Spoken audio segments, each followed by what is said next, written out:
একটি portable music স্পিকারে লুকানো বোমা দিয়ে উচ্চপদস্থ এক রুশ কর্মকর্তা ও একজন রুশপন্থী যুদ্ধ ব্লগারকে হত্যার চেষ্টা করেছিল ইউক্রেন। দেশটির এই চক্রান্ত ব্যর্থ করে দেওয়ার দাবি করেছে রাশিয়া। রাশিয়ার গোয়েন্দা সংস্থা ফেডারেল সিকিউরিটি সার্ভিস FSB এমন দাবি করেছে।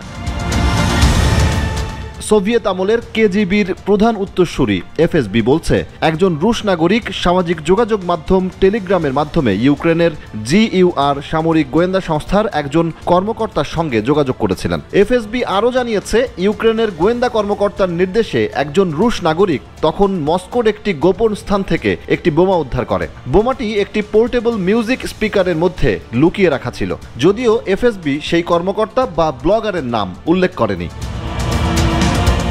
এদিকে ইউক্রেন বলছে, রাশিয়ার যুদ্ধ তাদের জন্য একটি অস্তিত্বের হুমকি হয়ে দাঁড়িয়েছে। পরিকল্পিত গুপ্ত হত্যার বিষয়ে স্পষ্ট করে দেশটি জানিয়েছে, শত্রুদের মনোবল দুর্বল করা এবং কিয়েভে যুদ্ধাপরাধের জন্য দোষী ব্যক্তিদের শাস্তি দেওয়ার উদ্দেশ্যে এটি করা বৈধ। তার মানে ইউক্রেন এ ধরনের গুপ্ত হামলার পরিকল্পনা স্বীকার করছে। আর এই পরিকল্পনাকে বেআইনি সন্ত্রাসবাদের কাজ বলে অভিহিত করেছে রাশিয়া। ইউক্রেনের বিরুদ্ধে 2022 সালে জাতীয়তাবাদী মতাদর্শীর কন্যা দারিয়া দুগিনার মতো বেসামরিকদের হত্যার অভিযোগও করেছে দেশটি।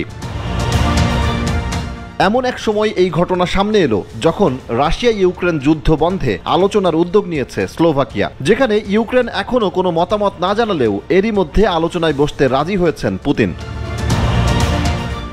রাশিয়ার প্রেসিডেন্ট ভ্লাদিমির পুতিন জানিয়েছেন, ইউক্রেনের সঙ্গে চলমান সংঘাত নিরসনে স্লোভাকিয়ার শান্তি আলোচনার প্রস্তাবে রাশিয়ার আপত্তি নেই। পুতিন বলেন, স্লোভাকিয়া তাদের দেশকে আলোচনার মঞ্চ হিসেবে ব্যবহারের প্রস্তাব দিয়েছে, এতে রাশিয়ার কোনো আপত্তি নেই, কেননা স্লোভাকিয়া একটি নিরপেক্ষ অবস্থান নিয়েছে। যদিও অতীত ভূমিকার কারণে স্লোভাকিয়ার আহ্বানে সাড়া নাও দিতে পারে ইউক্রেন। এর আগেও ইউক্রেনের প্রেসিডেন্ট ভলোদিমির জেলেনস্কি বারবার স্লোভাকিয়ার রাশিয়া ঘনিষ্ঠ অবস্থানের সমালোচনা করেছিল। বিশেষ করে 2023 সালের নির্বাচনের পর ক্ষমতায় ফিরে স্লোভাক প্রেসিডেন্ট ফিকো রাশিয়ার প্রতি বন্ধুত্বপূর্ণ মনোভাব প্রকাশ করেছিলেন, যা ইউক্রেনের জন্য উদ্বেগের কারণ।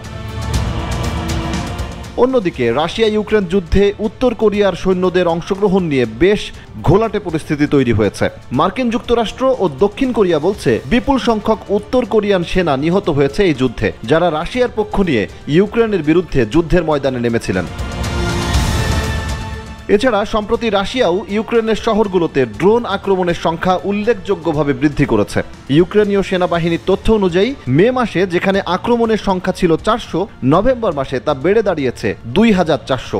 এমন পরিস্থিতিতে শান্তি আলোচনা কতটা কাজে আসবে তা নিয়ে সন্দেহ থেকেই যায়।